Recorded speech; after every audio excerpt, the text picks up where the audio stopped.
Novxanda yerləşən və illərdir ölkənin iri istirahət mərkəzlərindən biri kimi tanınan Af oteldə baş verən yanğından sonra diqqətlər otelin sahibi Azay Möhnətovun digər bizneslərinə yönəlib. Belə ki, hadisədən qısa müddət sonra onun sahib olduğu Evroxom tikinti materialları bazarı bağlandı. Fövqəladə Hallar Nazirliyinin yaydığı məlumatda bazarın bağlanma səbəbi kimi ciddi yanğın təhlükəsizliyi pozuntuları aşkarlandığı göstərilir. Maraqlıdır ki, 2019-cu ildən həm Af otel, həm də Evroxomun sahibi kimi tanınan Azay Möhnətov son günlər gündəmdən düşmür.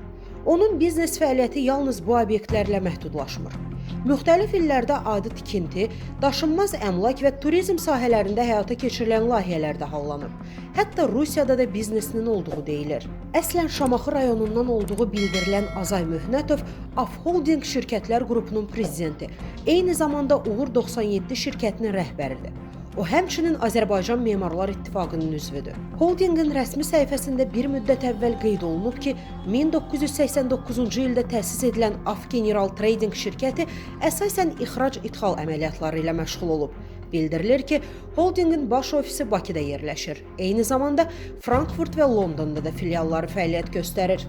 Af Holdingə daxil olan şirkətlər sırasında Everton, Uğur 97, Afsan Plastik, Af Business House, Af City, Afmal, Afcom Plaza, Afcom Center, Akvapark Baku, Akvapark Şıxov və Afotel Akvapark da yer alır. Bundan başqa qeyd edilir ki, 2000-ci ildə Afbank təsis olunub. Daha sonra həmin bank Rusiyanın VTB bankına satılıb. Azay Möhnetovun adı sosial şəbəkələrdə İlyas Express kimi tanınan İlyas Möhnetovla qohumluq əlaqələrinə görə də tez-tez hallanır. Bildirilir ki, o İlyas Möhnetovun əmisidir. Azay Möhnetovun bazarının bağlanması səbəbləri haqqında müxtəlif fərziyyələr var. Bəzi ekspertlər bildirir ki, Fövqəladə Hallar Nazirliyinin göstərdiyi çatışmazlıqlar əksər ticarət mərkəzlərində mövcuddur.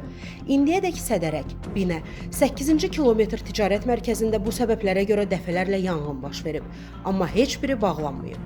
Evroxomun bağlanmasının Azay Möhnetovun hansısa qeyri-legal siyasi fəaliyyətinə görə ola biləcəyi ehtimal edilir.